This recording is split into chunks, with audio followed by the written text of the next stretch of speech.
Assalamualaikum. Sebelum kita mulai, mohon keikhlasannya untuk like dan subscribe.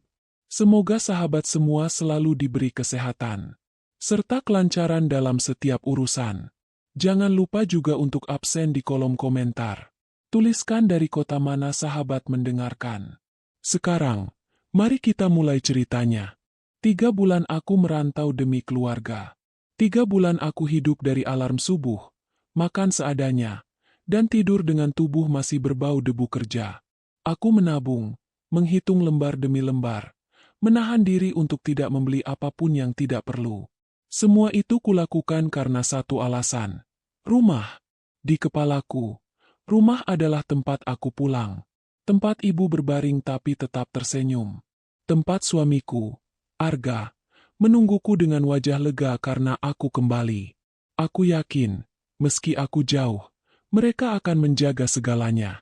Terutama ibu. Terutama orang yang paling dulu mengajariku bertahan. Aku tiba sore hari, ketika langit sedang kelabu seperti kain basah. Aku turun dari kendaraan, menyeret koper, dan langkahku otomatis mengarah ke gang kecil yang sudah kuhafal dengan mata tertutup. Bau gorengan dari warung ujung gang menyapa, disusul suara televisi tetangga yang terlalu keras. Semuanya terasa sama, seolah waktu tidak bergerak. Tapi perasaanku sejak awal tidak tenang. Gerbang rumahku tertutup rapat. Biasanya, saat aku pulang sebentar, Arga akan membukakan dari dalam, atau setidaknya suara ibu akan terdengar memanggil namaku. Nara, itu kamu. Sekarang, yang ada hanya sunyi. Sunyi yang aneh. Sunyi yang seperti menahan napas. Aku menekan bel. Klik. 2 kali. Tidak ada jawaban. Aku mengetuk pintu pagar, sedikit lebih keras. Tetap tidak ada. Dadaku mulai sesak. Aku mengeluarkan ponsel dan menelepon Arga. Panggilan pertama berdering lama, lalu terputus. Aku menelepon lagi. Kali ini ditolak. Aku menelan ludah. Mungkin ponselnya mati. Mungkin dia sedang di luar. Aku mencoba menenangkan diri, tapi jari-jariku tidak berhenti bergetar.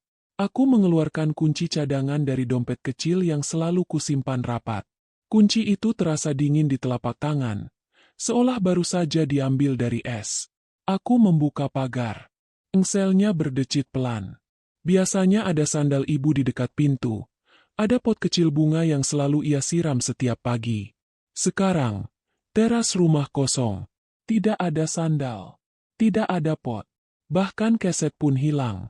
Aku menahan napas, lalu membuka pintu utama. Udara di dalam rumah seperti ruangan yang lama tidak dihuni. Bukan hanya sepi, tapi juga hambar.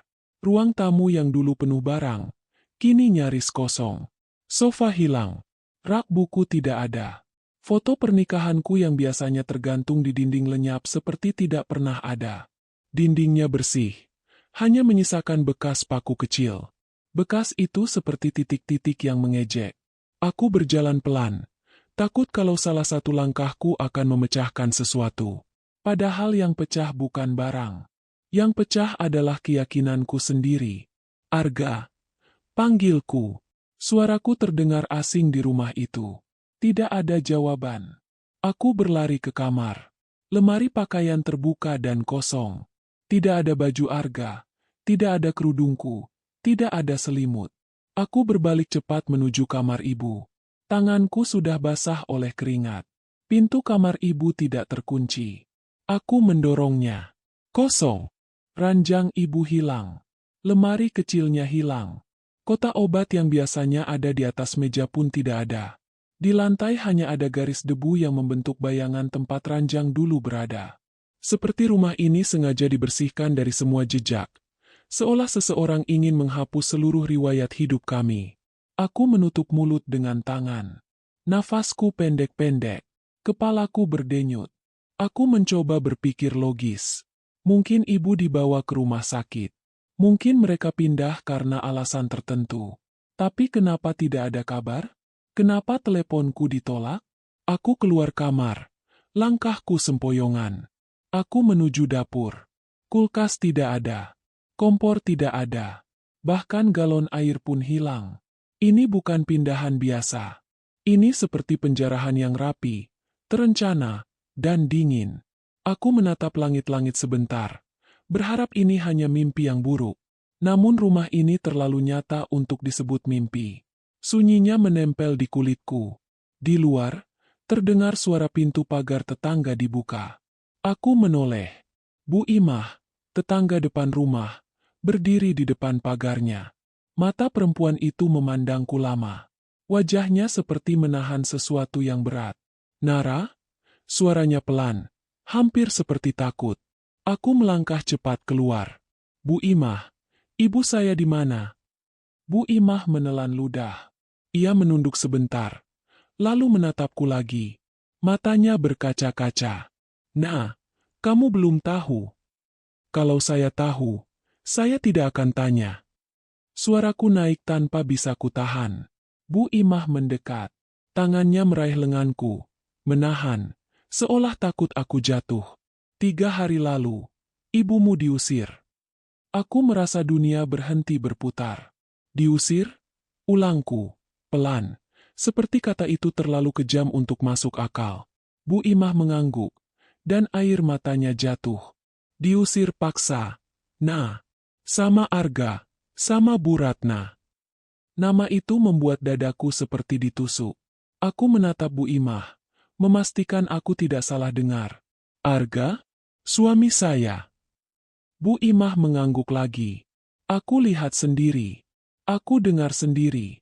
Bu Ratna bilang ibumu cuma numpang. Katanya kamu tidak ada. Jadi ibumu tidak punya hak apa-apa. Arga cuma berdiri. Diam. Tidak membela. Aku menggenggam pagar sampai jemariku memutih. Ibu saya, bagaimana? Bu Imah mengusap pipinya. Ibumu menangis. Dia memohon. Dia bilang kamu kerja keras. Dia bilang kamu akan pulang. Tapi Bu Ratna, mulutnya tajam. Nah, ibumu akhirnya duduk di teras. Badannya lemas. Dia pingsan. Aku menutup mata. Di kepalaku, muncul bayangan ibu yang kurus, duduk di teras rumah, memeluk lututnya, lalu jatuh tanpa ada yang menahan. Nafasku tercekat. Aku merasa mual. Setelah itu, tanyaku, suaraku serak. Buruk Mini, saudaranya jauh, lewat dan langsung bawa ibumu. Kalau tidak, entah ibumu akan bagaimana. Bu Imah menatapku penuh iba. Nah, maaf, kami cuma tetangga. Kami takut. Aku membuka mata, menahan gemetar. Ibu sekarang di mana? Bu Imah menyebut alamatnya, lalu menggenggam tanganku. Kamu ke sana sekarang. Jangan tunda. Aku mengangguk. Aku berbalik masuk rumah, mengambil ponsel dan tas kecil. Saat itu juga, aku menelepon Arga lagi. Berdering. Lalu diangkat. Nara? Suaranya terdengar datar, seolah aku yang mengganggu waktu istirahatnya. Aku menahan diri agar tidak meledak. Ibu saya di mana? Arga? Ada jeda singkat. Lalu ia menjawab. Sudah aman. Aman? Aku hampir tertawa karena sakit. Ibu saya diusir sampai pingsan. Itu aman. Nara, jangan berlebihan. Ibumu dibawa saudara. Sudah beres. Kenapa kamu lakukan itu? Suaraku menurun, menjadi lebih dingin. Kenapa kamu biarkan ibuku diperlakukan begitu? Arga menarik napas, seolah kesal. Aku tidak bisa melawan ibu. Lagi pula, kamu juga tidak di rumah. Aku harus mengurus ini. Mengurus? Ulangku pelan. Dengan mengosongkan rumah. Arga diam. Diamnya itu lebih keras dari teriakannya. Aku memutus panggilan. Tanganku gemetar. Tapi bukan lagi karena takut. Ada sesuatu yang berubah di dalam diriku. Sesuatu yang dingin, jernih, dan sangat sadar. Aku berdiri di tengah rumah kosong itu selama beberapa detik. Aku menatap bekas paku di dinding, garis debu di kamar ibu, dan lantai yang terasa seperti tidak mengenalku. Lalu aku berkata pada diriku sendiri, pelan namun pasti, "Oke." Aku pergi menemui ibu. Aku pastikan ia bernapas. Ia minum obat, ia merasa aman. Namun setelah ibu tertidur malam itu, aku duduk sendiri di teras rumah buruk Mini. Langit gelap, angin dingin menyusup lewat celah pagar. Aku menatap jalanan, dan di dalam kepalaku, aku menyusun keputusan. Aku tidak akan membalas mereka dengan ribut. Aku tidak akan membuat tetangga melihatku menangis di jalan. Aku tidak akan mengotori tanganku dengan amarah yang membuatku kehilangan arah. Aku akan membalas dengan cara yang paling mereka takuti. Cara yang tidak bisa ditangkis dengan teriakan. Cara yang tidak bisa diselesaikan dengan alasan. 2 jam setelah aku pulang dan melihat rumah itu kosong, aku memilih satu jalan. Jalan yang akan membuat mereka menjerit dan memohon ampun. Bukan karena aku kasar, melainkan karena aku akhirnya berhenti bersikap lembut pada orang yang tidak pernah lembut pada ibuku. Aku menemukan ibu di rumah kecil milik buruk Mini saat malam hampir larut. Rumah itu berada di ujung gang sempit, jauh dari keramaian, dengan lampu teras redup berwarna kuning. Ketika aku masuk, aroma minyak kayu putih langsung menyergap hidungku. Aroma yang selama ini selalu identik dengan sakit, dengan usia, dengan ketahanan seorang perempuan yang terlalu lama belajar kuat. Ibu terbaring di ranjang lipat. Tubuhnya tampak lebih kurus dari terakhir kali kulihat. Wajahnya pucat. Garis-garis lelah jelas tercetak di sekitar mata dan bibirnya. Dadaku terasa seperti diremas kuat-kuat. Aku berjalan mendekat, duduk di sisi ranjang, dan menggenggam tangannya. Tangannya dingin. Ibu, panggilku pelan. Kelopak matanya bergerak perlahan. Ia membuka mata, menatapku beberapa detik, seolah memastikan aku benar-benar ada di hadapannya. Lalu senyum kecil muncul. Senyum yang selalu sama sejak aku kecil. Senyum yang menenangkan orang lain, meski dirinya sendiri sedang terluka. Kamu pulang, nak. Suaranya lemah, hampir seperti bisikan. Aku mengangguk cepat. Iya, Bu. Aku di sini. Aku sudah pulang. Air mata akhirnya jatuh juga. Aku tidak sempat menahannya. Aku menunduk, mencium punggung tangan ibu, berharap ia tidak melihat betapa rapuhnya aku saat itu. Ibu mengusap rambutku pelan, gerakan yang berat baginya. Jangan menangis, katanya lirih. Ibu tidak apa-apa. Kalimat itu membuatku semakin sakit. Ibu selalu berkata ia baik-baik saja, bahkan ketika jelas-jelas tidak. Aku mengusap wajahku, memaksakan napas agar kembali teratur. Buruk Mini berdiri di ambang pintu, memberi isyarat agar aku ikut ke dapur. Aku bangkit pelan, memastikan ibu sudah memejamkan mata lagi, lalu mengikuti Buruk Mini. Di dapur kecil itu, Buruk Mini menyeduh teh. Tangannya terlihat gemetar. Nah, katanya pelan, aku sebenarnya ragu mau cerita. Tapi kamu harus tahu. Aku menatapnya. Cerita apa, Bu? Ia menarik napas panjang. Waktu ibumu diusir, Bu Ratna tidak hanya marah-marah. Dia bilang, rumah itu sebentar lagi resmi atas nama Arga. Katanya kamu sudah tanda tangan. Jantungku berdegup keras. Tanda tangan apa? Katanya pengalihan hak. Jawab Buruk Mini. Aku tidak paham soal itu. Tapi aku dengar jelas. Bu Ratna bilang, semua sudah diatur. Jadi ibumu tidak punya hak tinggal di sana. Aku terdiam.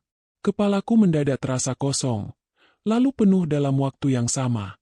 Potongan-potongan kecil dari beberapa bulan terakhir berkelebat di pikiranku.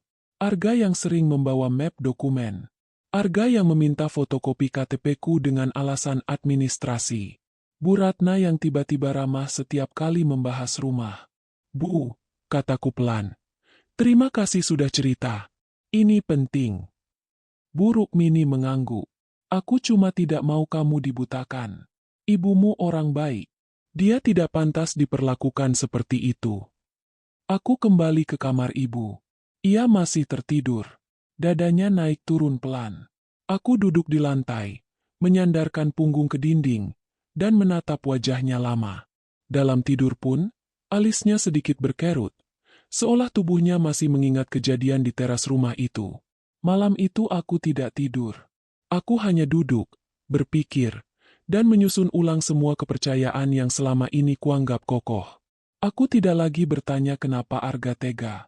Aku mulai bertanya sejak kapan ia berubah, dan sejak kapan aku memilih tidak melihat. Pagi harinya, setelah memastikan ibu minum obat dan sarapan sedikit, aku kembali ke rumah kosong itu. Aku tidak masuk lewat pintu depan. Aku masuk dari samping, lewat jendela kecil yang dulu sering kugunakan untuk menyiram tanaman. Rasanya aneh. Masuk ke rumah sendiri seperti pencuri. Aku menyusuri setiap sudut dengan lebih teliti. Aku membuka laci yang masih tersisa, memeriksa sudut-sudut lantai, dan menggeser papan kayu di kamar yang dulu menjadi tempat tidurku. Di sanalah aku menemukannya. Sepotong map coklat, terjepit di bawah papan lantai yang sedikit terangkat. Aku menariknya perlahan. Di dalamnya ada beberapa lembar fotokopi dokumen, cap notaris, kop surat resmi, dan di bagian bawah, sebuah tanda tangan. Namaku, atau setidaknya, sesuatu yang dibuat agar terlihat seperti namaku. Aku duduk di lantai, menatap dokumen itu lama. Tanganku tidak gemetar lagi. Justru anehnya, pikiranku terasa sangat tenang. Terlalu tenang untuk seseorang yang baru menyadari suaminya memalsukan tanda tangannya sendiri. Aku mengeluarkan ponsel dan memotret dokumen itu dari berbagai sudut. Setelah itu, aku memasukkannya kembali ke map, lalu kusimpan di tasku. Di dalam mobil, aku tidak langsung menyalakan mesin. Aku menatap lurus ke depan, mengingat satu hal penting. Aku bukan perempuan yang tidak tahu apa-apa. Aku pernah bekerja di bidang administrasi hukum. Aku tahu satu hal dengan pasti. Pemalsuan tanda tangan bukan sekadar pengkhianatan rumah tangga. Itu kejahatan. Aku menekan nomor yang sudah lama tidak kuhubungi. Halo? Suara laki-laki terdengar di seberang. Rio, kataku. Ini Nara. Ada jeda singkat. Lalu suaranya terdengar lebih waspada. Nara, kamu kenapa? Aku butuh bantuan hukum. Jawabku tanpa basa-basi. Dan aku tidak mau ribut. Aku mau rapi. Rio diam beberapa detik. Ceritakan. Aku menceritakan semuanya. Dari ibu diusir sampai dokumen palsu di tanganku. Aku tidak menangis. Aku tidak meninggikan suara. Aku hanya menyampaikan fakta.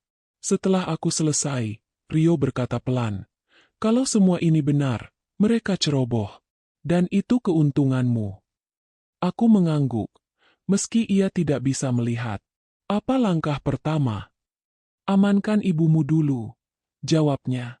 Secara medis dan hukum. Kedua, jangan konfrontasi. Biarkan mereka merasa aman.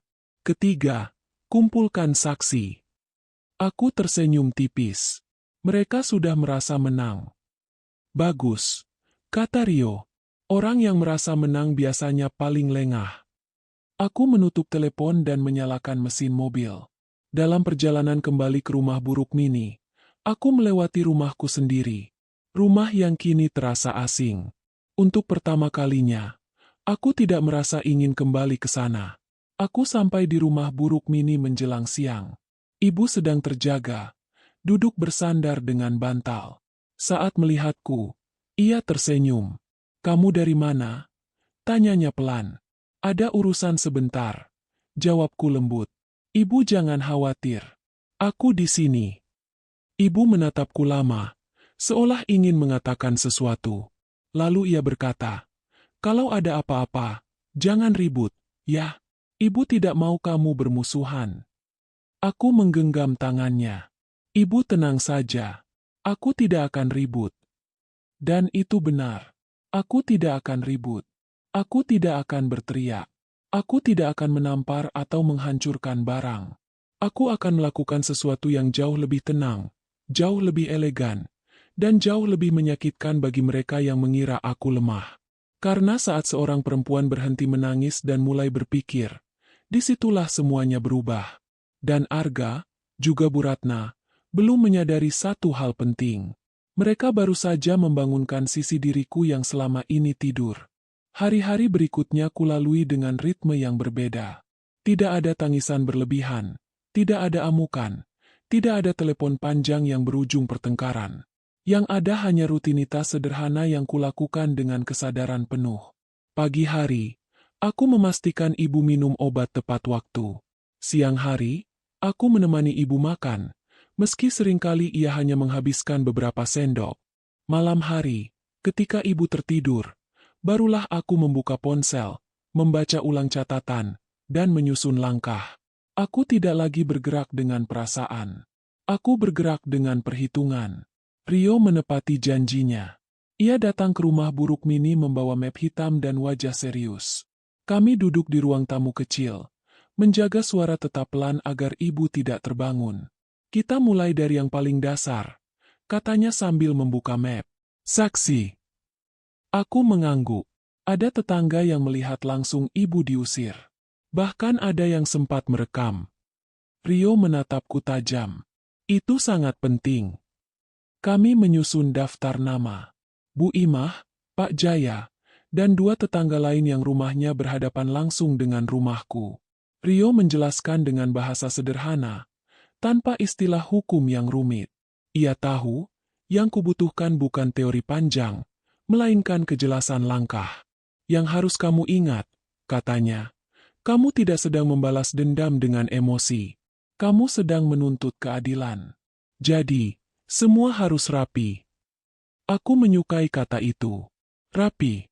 Kata yang selama ini jarang kupakai untuk menggambarkan konflik rumah tangga. Sore itu, aku menemui Bu Imah lebih dulu. Aku tidak datang membawa kemarahan. Aku datang membawa ketenangan. Aku duduk di terasnya, menerima segelas air putih, dan mendengarkan ia bercerita ulang kejadian hari itu. Suaranya bergetar, tapi ceritanya jelas. Aku lihat sendiri ibumu duduk di teras, katanya. Bu Ratna berdiri sambil menunjuk-nunjuk. Arga ada di situ. Nah, dia tidak bicara, tapi juga tidak melarang. Aku mengangguk, sesekali bertanya detail kecil. Jam berapa? Siapa saja yang melihat? Apa kata-kata yang diucapkan? Semua kucatat di ponsel. Setelah Bu Imah, aku menemui tetangga lain. Tidak semuanya langsung mau bicara. Ada yang takut. Ada yang ragu. Aku tidak memaksa. Aku hanya berkata jujur. Saya tidak ingin ribut. Saya hanya ingin kebenaran. Beberapa akhirnya luluh. Mereka bercerita dengan nada pelan, seolah takut kata-kata mereka didengar angin. Dari mereka aku tahu, pengosongan rumah dilakukan cepat, seperti sudah direncanakan. Truk datang pagi hari. Barang-barang diangkut tanpa banyak bicara. Tidak ada penjelasan. Tidak ada permisi. Malamnya, Arga kembali menelepon. Kamu di mana? Tanyanya singkat. Aku bersama ibu. Jawabku tenang. Kapan kamu mau balik ke rumah? Aku hampir tersenyum. Ia masih berani menyebutnya rumah. Nanti, jawabku. Sekarang ibu butuh aku. Arga terdiam. Nara, kita bisa bicarakan semua ini baik-baik. Kita selalu bisa bicara baik-baik, kataku. Tapi kamu memilih diam waktu ibuku diusir. Ia menarik napas panjang. Aku tertekan. Aku juga, jawabku pelan. Bedanya, aku tidak menyakiti orang tua. Aku memutus panggilan sebelum percakapan itu berubah menjadi drama yang tidak kubutuhkan. Hari berikutnya, Rio mengabari bahwa laporan awal bisa segera diajukan. Tapi ada satu hal yang ia tekankan. Kamu harus siap, katanya lewat telepon. Begitu ini berjalan, mereka akan panik. Mereka bisa mendekatimu dengan berbagai cara. Menangis, marah, bahkan mengancam. Aku menatap ibu yang sedang tertidur di sofa. Wajahnya terlihat lebih tenang dibanding hari pertama. Aku siap. Sore itu, aku menerima pesan dari Bu Ratna. Pesan yang panjang, penuh nada menyalahkan. Kamu itu istri. Seharusnya nurut. Jangan bawa urusan keluarga ke orang luar. Kamu bikin malu. Aku membaca pesan itu sekali, lalu menghapusnya. Tidak kubalas. Aku tidak ingin memberi Bu Ratna panggung untuk meluapkan egonya. Diamku bukan tanda kalah. Diamku adalah ruang bagiku untuk bergerak. Di dalam diriku, sesuatu benar-benar berubah. Dulu, aku selalu merasa perlu menjelaskan, perlu membela diri, perlu membuat semua orang mengerti. Sekarang tidak. Aku tidak lagi mengejar pengakuan. Aku mengejar kejelasan. Malam itu, aku membuka kembali map coklat berisi dokumen palsu. Aku membaca setiap baris dengan saksama. Aku membandingkan tanda tangan itu dengan tanda tanganku yang asli di dokumen lain. Perbedaannya halus, tapi jelas bagi orang yang tahu. Aku teringat bagaimana dulu Arga sering bercanda, mengatakan aku terlalu detail, terlalu perfeksionis. Katanya, hidup tidak perlu serapi itu. Kini aku mengerti. Ia tidak suka kerapian karena kerapian akan membongkar kebohongannya. Aku menutup map itu dan menyimpannya kembali. Lalu aku menulis satu kalimat di catatan ponselku. Jangan bereaksi. Kendalikan arah. Kalimat itu menjadi pengingatku setiap kali rasa marah mencoba naik ke permukaan. Beberapa hari kemudian, Rio datang membawa kabar penting. Status balik nama sertifikat masih proses. Belum selesai. Aku menghela napas lega. Artinya, kita masih bisa menghentikannya sebelum resmi, jawabnya. Dan itu posisi yang kuat. Aku mengangguk. Lanjutkan. Rio menatapku sejenak. Kamu berubah, Nara. Aku tersenyum tipis. Aku hanya berhenti berharap pada orang yang salah. Malam itu, Arga mengirim pesan lagi. Nada pesannya berbeda. Lebih lembut. Lebih berhati-hati. Aku kangen. Kita ketemu besok. Ya. Aku menatap layar ponsel cukup lama sebelum membalas. Baik. Besok siang. Di rumah. Pesan itu langsung dibalas. Terima kasih. Aku meletakkan ponsel dan bersandar di kursi. Aku tahu, pertemuan besok bukan tentang rindu. Itu tentang posisi. Dan aku sengaja memilih rumah sebagai tempatnya. Bukan untuk nostalgia, melainkan untuk mengingatkan bahwa ada ruang-ruang yang pernah mereka kuasai dengan sewenang-wenang, dan kini akan menjadi saksi perubahan arah. Malam itu aku tidur dengan tenang untuk pertama kalinya sejak pulang.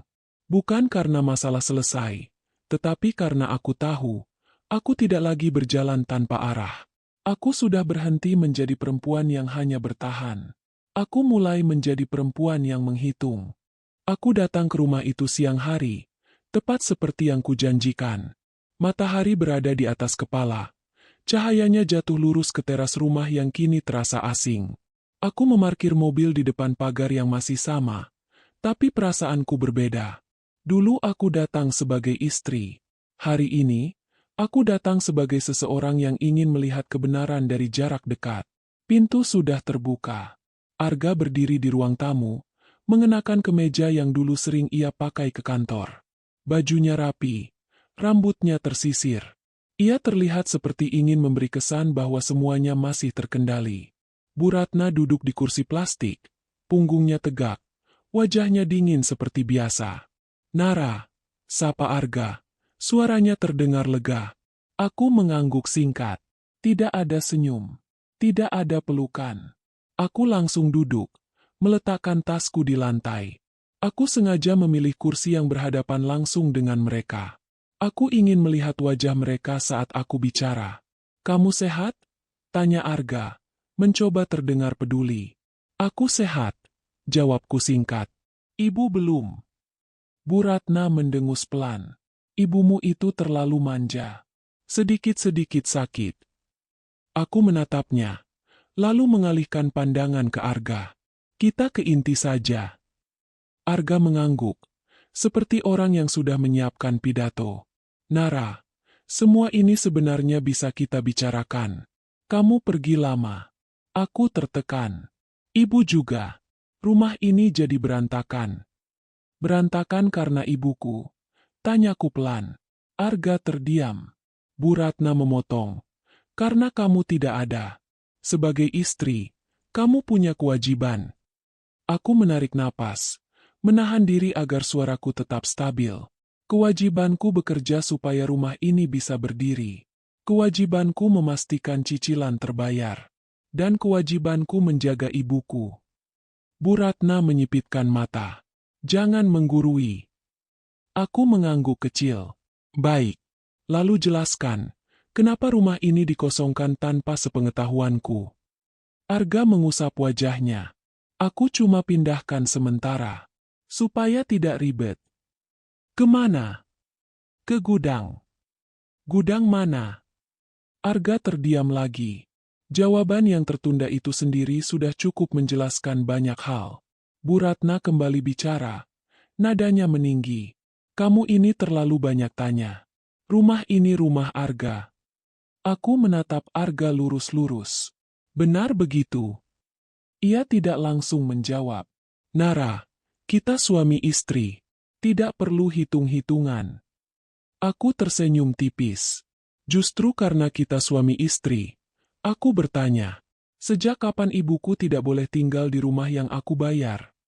Bu Ratna membanting telapak tangannya ke kursi. Ibumu numpang. Kata itu jatuh di udara, berat dan kasar. Aku diam beberapa detik, memberi ruang agar kata itu benar-benar terdengar jelas. Lalu aku berkata pelan, ibu saya bukan numpang. Dia tinggal di rumah anaknya. Arga menunduk. Diamnya lagi-lagi berbicara lebih banyak dari yang ingin ia akui. Aku tidak datang untuk ribut, lanjutku.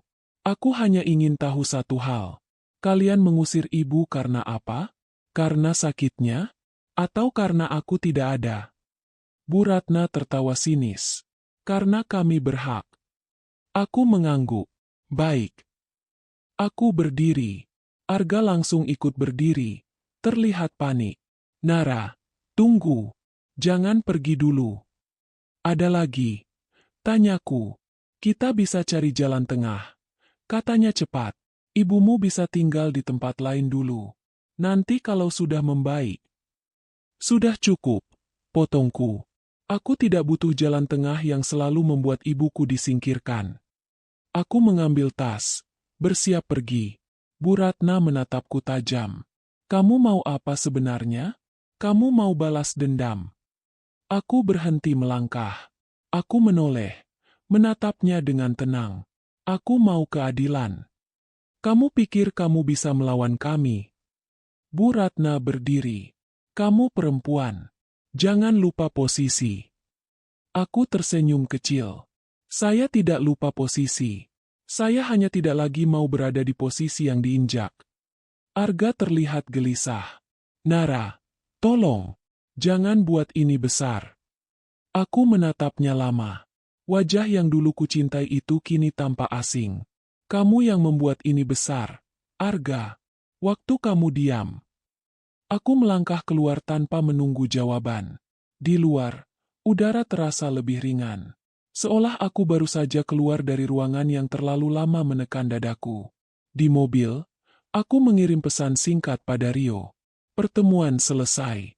Mereka mengakui pengosongan rumah dan pengusiran ibu. Ada saksi. Aku tidak emosi. Balasan Rio datang cepat. Bagus. Itu pengakuan tidak langsung. Kita lanjutkan. Aku menyandarkan kepala ke kursi. Tanganku sedikit gemetar. Bukan karena takut, melainkan karena adrenalin yang mulai turun. Pertemuan itu tidak mudah. Ada bagian diriku yang ingin berteriak. Ingin meluapkan semua luka. Tapi aku menahannya. Karena aku tahu, pertarungan ini tidak dimenangkan oleh siapa yang paling keras. Aku kembali ke rumah Bu Rukmini menjelang sore. Ibu sedang duduk, menatap halaman kecil. Saat melihatku, ia tersenyum. Kamu sudah bicara? Tanyanya. Sudah, Bu. Ribut. Aku menggeleng. Tidak. Ibu mengangguk lega. Bagus. Aku duduk di sampingnya, menggenggam tangannya. Bu, apapun yang terjadi nanti, ibu percaya sama aku. Ibu menatapku lama, lalu mengangguk. Ibu selalu percaya. Kalimat itu membuat dadaku hangat. Di saat yang sama, tekadku semakin kuat. Malam itu, saat semua terlelap, aku duduk sendirian dan membuka catatan langkah-langkah berikutnya. Aku tahu, setelah pertemuan ini, Mereka tidak akan diam. Mereka akan panik. Dan kepanikan sering membuat orang melakukan kesalahan. Aku tidak perlu mendorong mereka jatuh. Aku hanya perlu menunggu, dan memastikan saat mereka melangkah salah, aku sudah berdiri di tempat yang tepat. Karena rumah itu mungkin kosong. Namun permainan baru saja dimulai. Langkah pertama selalu terasa paling sunyi. Tidak ada sorak, tidak ada teriakan. Hanya berkas, tanda tangan, dan antrean panjang di ruangan berpendingin udara. Pagi itu aku datang ke kantor pertanahan bersama Rio. Aku mengenakan pakaian sederhana, warna netral, tanpa riasan berlebihan. Aku tidak datang untuk terlihat kuat. Aku datang untuk terlihat jelas. Kami menyerahkan berkas keberatan atas proses balik nama sertifikat. Rio berbicara tenang, runtut, dan tanpa emosi. Aku duduk di sampingnya, mendengarkan setiap kata, mencatat setiap istilah. Di dalam diriku, ada rasa berdebar yang pelan tapi konstan.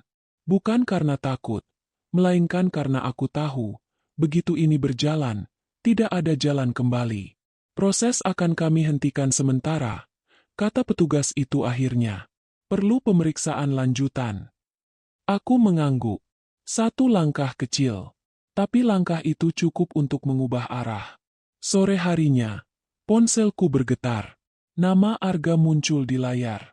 Aku membiarkannya berdering beberapa detik sebelum mengangkat. "Kamu kemana hari ini?" tanyanya. Nada suaranya berbeda. Tidak lagi datar. Ada kegelisahan yang berusaha disembunyikan. "Ada urusan," jawabku singkat. "Urusan apa?" "Yang seharusnya sudah kamu pikirkan sejak awal," kataku pelan. Arga terdiam. Lalu ia berkata cepat. "Nara, kita mediasi saja. Tidak perlu kemana-mana." Aku menatap lurus ke depan. Mediasi butuh kejujuran. Dan kamu belum mulai dari situ. Aku menutup panggilan. Tanganku tidak gemetar. Aku mulai terbiasa memutus sesuatu yang dulu selalu kutahan. 2 hari kemudian, surat panggilan mediasi resmi tiba. Arga datang ke rumah buruk Mini malam itu juga. Wajahnya kusut. Rambutnya tidak serapi biasanya. "Kamu serius?" tanyanya tanpa basa-basi. "Kamu bawa ini ke hukum?" Aku menatapnya dari seberang meja. "Aku membawa ini ke keadilan." Bu Ratna menyusul tak lama kemudian. Kali ini tanpa suara keras, tanpa kata-kata tajam. Ia duduk, menatap lantai, lalu menatapku. Ada ketakutan di matanya yang belum pernah kulihat sebelumnya. "Kamu mau apa?" tanyanya akhirnya, suaranya rendah.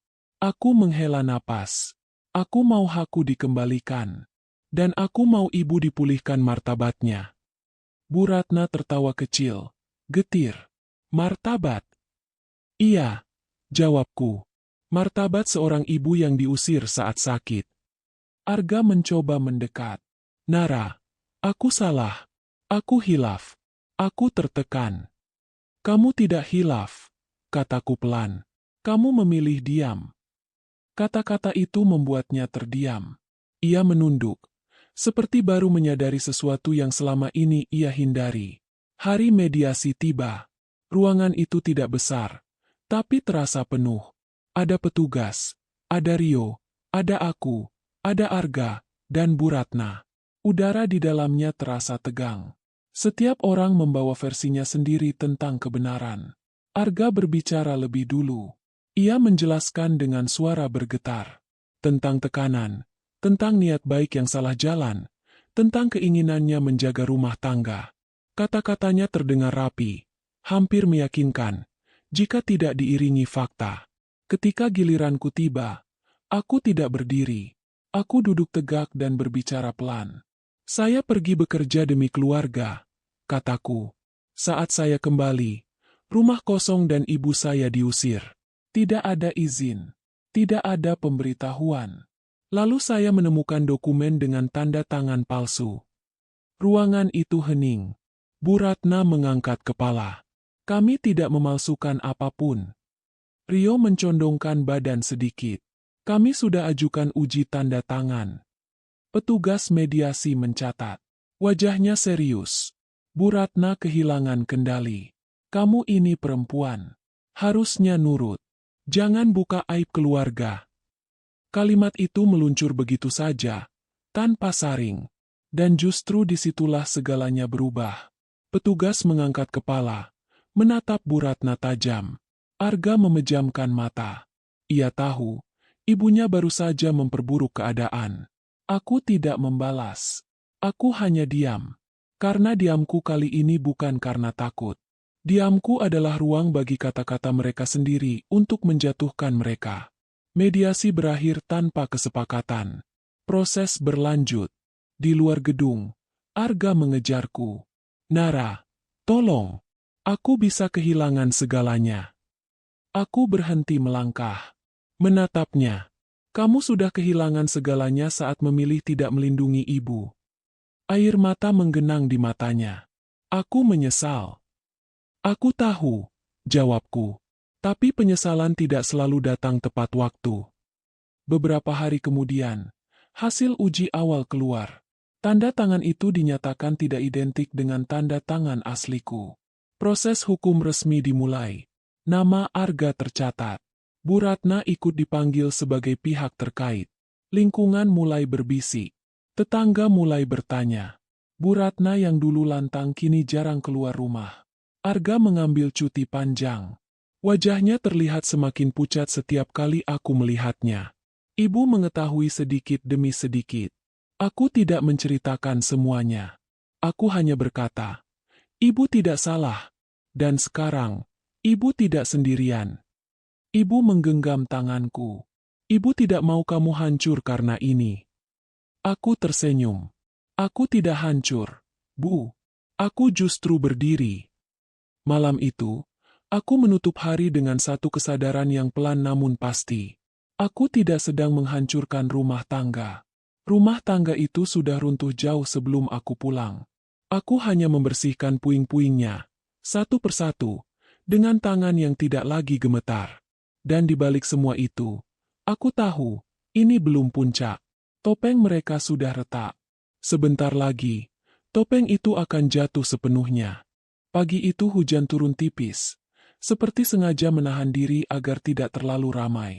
Aku duduk di ruang tunggu kantor forensik dokumen bersama Rio. Di pangkuanku ada map hitam berisi berkas-berkas yang selama beberapa minggu terakhir menjadi pusat hidupku. Wajah Rio tetap tenang, tapi aku tahu ia sama tegangnya denganku. Hasil uji tanda tangan akan keluar hari ini. Ketika petugas memanggil nama kami, jantungku berdetak lebih kencang. Kami masuk ruangan kecil, menerima beberapa lembar kertas yang ditata rapi. Rio membacanya cepat, lalu menatapku. Ini kuat, katanya pelan. Kesimpulannya jelas. Tanda tangan itu bukan milikmu. Aku menarik napas panjang, seolah baru diizinkan bernapas setelah lama menahan. Ada rasa lega yang aneh. Bukan lega karena menang, melainkan lega karena keraguanku akhirnya mati. Selama ini, bagian kecil dalam diriku masih berharap semua ini salah paham. Ternyata tidak. Ini nyata. Dan kenyataan seringkali lebih kejam dari dugaan. Sore harinya, Arga menelepon berkali-kali. Aku tidak mengangkat. Aku sedang bersama ibu, menemaninya makan bubur hangat. Ibu terlihat sedikit lebih baik, meski tubuhnya masih lemah. Aku fokus pada sendok demi sendok, pada napasnya, pada hal-hal kecil yang membuat hidup tetap berjalan. Panggilan itu akhirnya berubah menjadi pesan. Nara, tolong, kita bicara. Aku benar-benar salah. Aku membaca pesan itu tanpa emosi. Aku tidak membalas. Karena sekarang bukan waktunya bicara. Sekarang waktunya konsekuensi. Rio mengajukan laporan lanjutan dengan bukti hasil uji. Proses berjalan cepat. Panggilan pemeriksaan untuk Arga dan Bu Ratna keluar tidak lama kemudian. Mereka mencoba menunda, mencoba menawar, mencoba membuat ini terlihat seperti urusan keluarga. Namun hukum tidak bernegosiasi dengan air mata.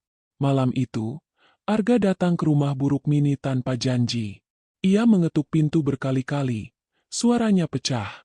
Aku membukakan pintu, tapi tetap berdiri di ambang, tidak memberi ruang ia masuk begitu saja.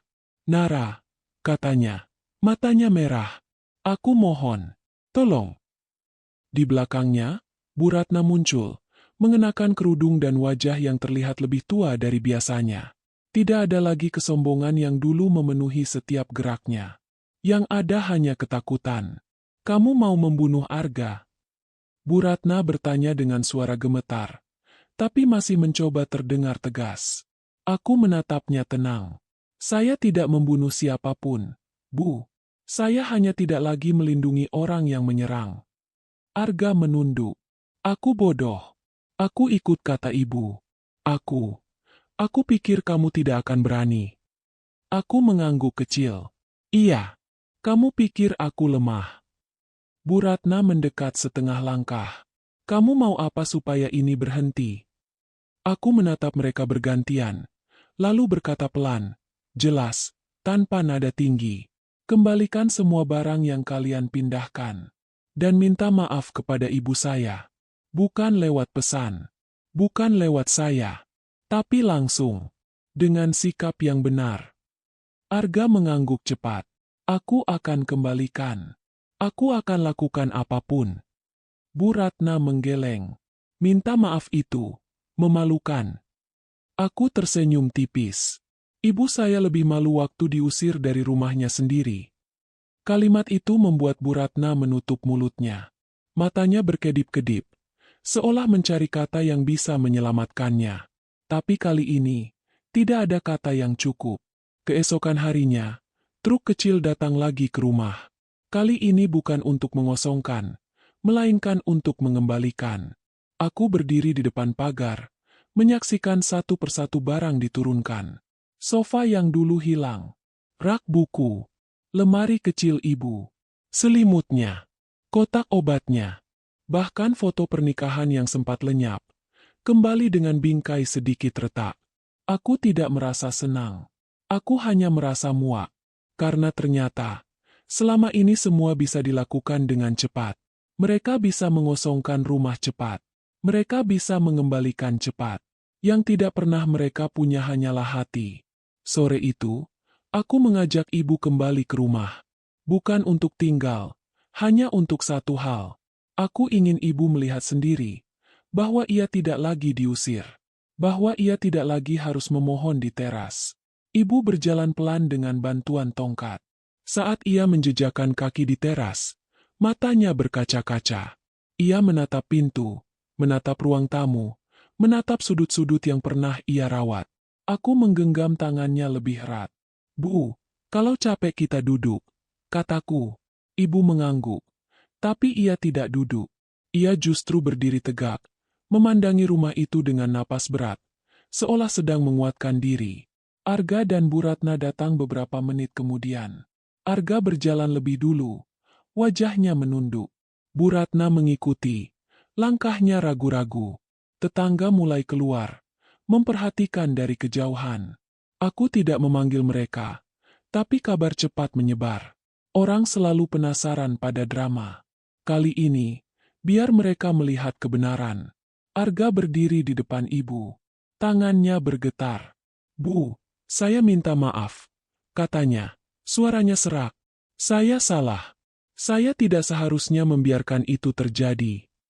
Ibu menatapnya lama, tidak berkata apa-apa.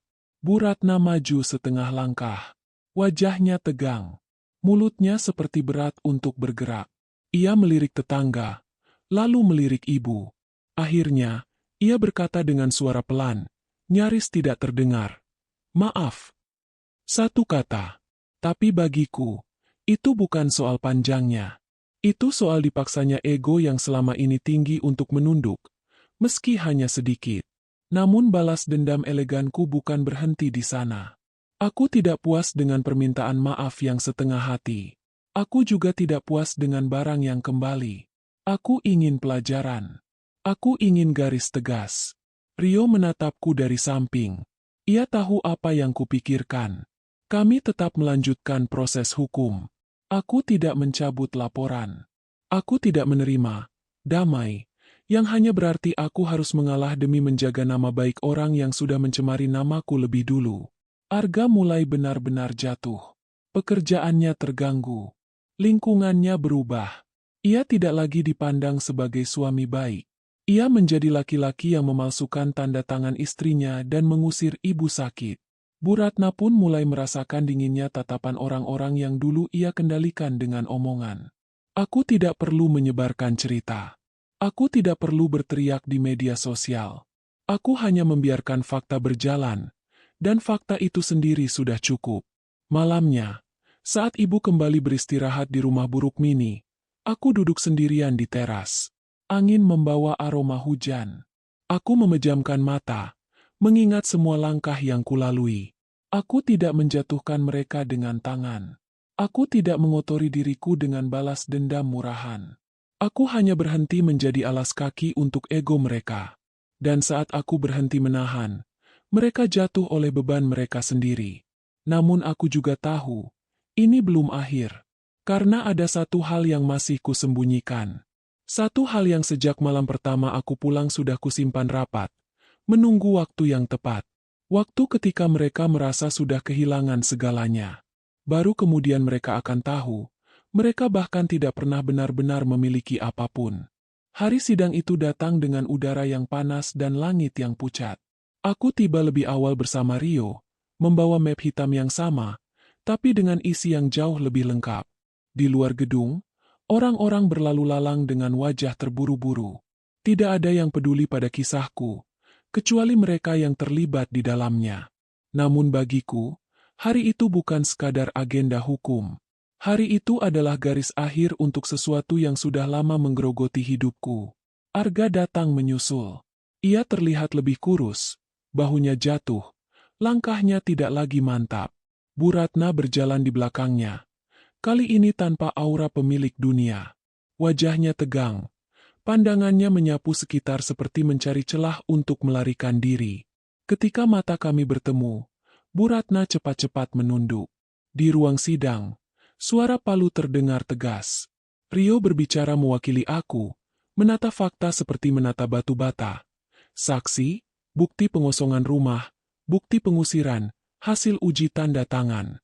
Semuanya terangkai rapi. Aku mendengarkan tanpa gemetar. Aku sudah melewati bagian paling berat, yaitu menerima bahwa pengkhianatan itu nyata. Giliran Arga berbicara, suaranya kecil. Ia berkata ia hilaf. Ia berkata ia tertekan.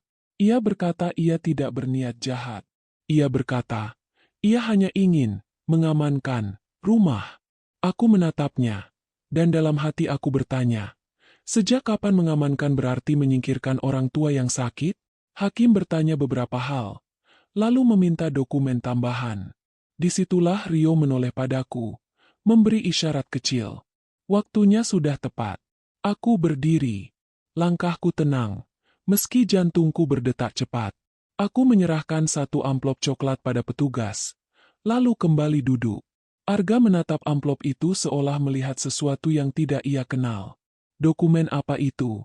Tanya hakim. Rio menjawab dengan suara jelas. Dokumen kepemilikan awal dan perjanjian pranikah. Arga menegang. Bu Ratna terlihat bingung, lalu resah. Hakim membuka dokumen, membacanya pelan. Ruangan menjadi hening. Bahkan suara kertas yang dibalik terdengar seperti gemerisik yang tajam. Setelah beberapa saat, hakim mengangkat kepala. Rumah yang disengketakan ini, menurut dokumen, merupakan aset bawaan pihak istri sebelum pernikahan. Kalimat itu jatuh seperti batu besar. Arga menatapku dengan mata membelalak. Apa maksudnya? Aset bawaan. Aku menatapnya tenang. Maksudnya, rumah itu milikku sejak awal. Bu Ratna langsung berdiri. Suaranya meninggi. Tidak mungkin. Arga yang mengurus semuanya. Rio menoleh padanya. Mengurus tidak berarti memiliki, Bu. Arga seperti kehilangan napas. Mulutnya terbuka, tapi tidak ada suara keluar. Ia terlihat seperti orang yang baru sadar dirinya berlari mengejar sesuatu yang tidak pernah berada di tangannya. Aku suamimu, katanya akhirnya. Serak, kenapa kamu tidak pernah bilang? Aku menarik napas, menjaga suara tetap stabil. Karena aku percaya. Dan aku pikir, Suami tidak perlu tahu semua untuk tetap menghormati istrinya. Kalimat itu membuat Arga menunduk. Wajahnya memerah, entah karena malu atau sakit. Hakim melanjutkan membaca dokumen berikutnya. Perjanjian pranikah itu memang ada. Ditandatangani Arga bertahun-tahun lalu. Saat ia masih merasa semuanya mudah. Saat ia masih mengira aku perempuan biasa yang tidak akan pernah menuntut apapun. Hakim menatap Arga. Dalam perjanjian ini, disebutkan bahwa aset bawaan tetap milik masing-masing. Jika ada pemalsuan dokumen, maka pihak yang melakukan pemalsuan menanggung konsekuensi hukum, termasuk ganti rugi. Bu Ratna terduduk kembali. Wajahnya pucat seperti kertas. Arga menatap ibunya, lalu menatapku lagi. Jadi, selama ini, kamu... Aku tidak menyembunyikan untuk menipu, potongku pelan. Aku menyimpan karena tidak semua orang pantas memegang informasi yang bisa mereka salahgunakan. Arga menutup wajahnya dengan kedua tangan. Untuk pertama kalinya, aku melihatnya benar-benar runtuh. Bukan karena takut dipenjara, bukan karena takut kehilangan pekerjaan, tapi karena ia sadar, ia telah mengkhianati orang yang seharusnya ia lindungi, demi sesuatu yang bahkan bukan miliknya. Sidang berjalan panjang. Putusan tidak turun hari itu, tetapi arah sudah jelas. Proses balik nama sertifikat dihentikan. Laporan pemalsuan menguat. Arga tidak bisa lagi bersembunyi di balik alasan, mengurus keluarga. Ia tercatat sebagai orang yang memalsukan tanda tangan istrinya. Beberapa hari kemudian, saat jeda proses, ibu meminta bertemu Arga. Aku sempat ragu. Namun ibu menatapku dengan mata lelah tapi tegas. Biarkan ibu bicara, katanya. Sekali saja. Arga datang ke rumah buruk Mini sore hari. Ia duduk di depan ranjang ibu seperti anak kecil yang menunggu hukuman. Tangannya berkeringat. Matanya merah. Ibu menatapnya lama, lalu berkata pelan, tapi setiap katanya seperti mengetuk dada. Arga, kamu tahu apa yang paling sakit buat ibu? Arga menggeleng. Air mata jatuh. Bukan saat ibu diusir. Lanjut ibu. Bukan saat ibu pingsan di teras. Yang paling sakit itu. Kamu diam. Arga menangis. Suaranya pecah. Saya menyesal, Bu. Saya benar-benar menyesal. Ibu mengangguk pelan. Penyesalan itu baik. Tapi penyesalan yang datang setelah orang lain terluka, tetap meninggalkan bekas. Arga mengusap wajahnya. Saya kehilangan Nara. Ibu menatapnya lembut. Kamu tidak kehilangan karena Nara jahat. Kamu kehilangan karena kamu memilih jadi pengecut. Kata, pengecut, keluar tanpa marah, justru membuatnya lebih tajam. Arga menunduk hingga bahunya bergetar. Aku berdiri di dekat pintu, menyaksikan semuanya. Ada rasa sesak, tapi juga rasa selesai. Seperti luka yang akhirnya diakui, meski tetap meninggalkan parut. Beberapa minggu setelah itu, aku membuat keputusan yang tidak disangka siapapun. Aku menjual rumah itu. Rio sempat bertanya, kamu yakin? Itu asetmu. Aku mengangguk. Aku tidak ingin ibu mengingat teras itu seumur hidup. Uang hasil penjualanku pakai untuk dua hal. Pertama, memastikan pengobatan ibu sampai tuntas, tanpa takut biaya. Kedua, membangun hidup baru yang tidak bergantung pada siapapun. Aku membuka usaha kecil bersama Bu Rukmini, memberi pekerjaan pada beberapa tetangga yang dulu menolong ibu. Aku ingin balasan ini tidak hanya membuat orang jahat menyesal, tapi juga membuat orang baik tetap bisa bernapas lega. Arga menjalani proses hukumnya. Ia kehilangan banyak hal. Pekerjaan, nama baik, dan yang paling berat, kepercayaan pada dirinya sendiri.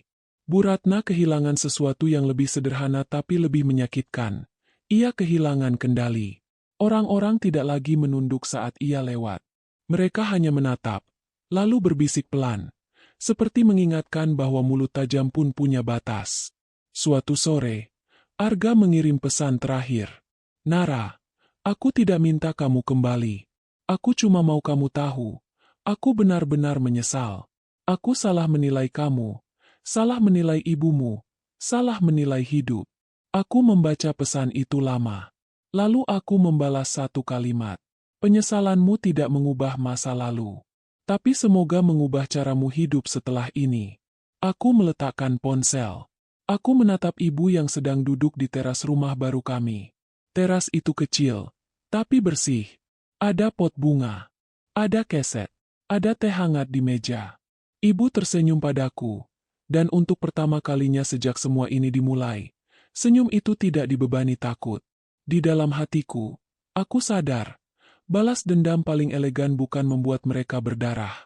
Balas dendam paling elegan adalah membuat mereka mengerti, terlalu terlambat, bahwa mereka menghancurkan sesuatu yang tidak bisa dibeli kembali. Dan aku melangkah pergi dari reruntuhan itu dengan kepala tegak.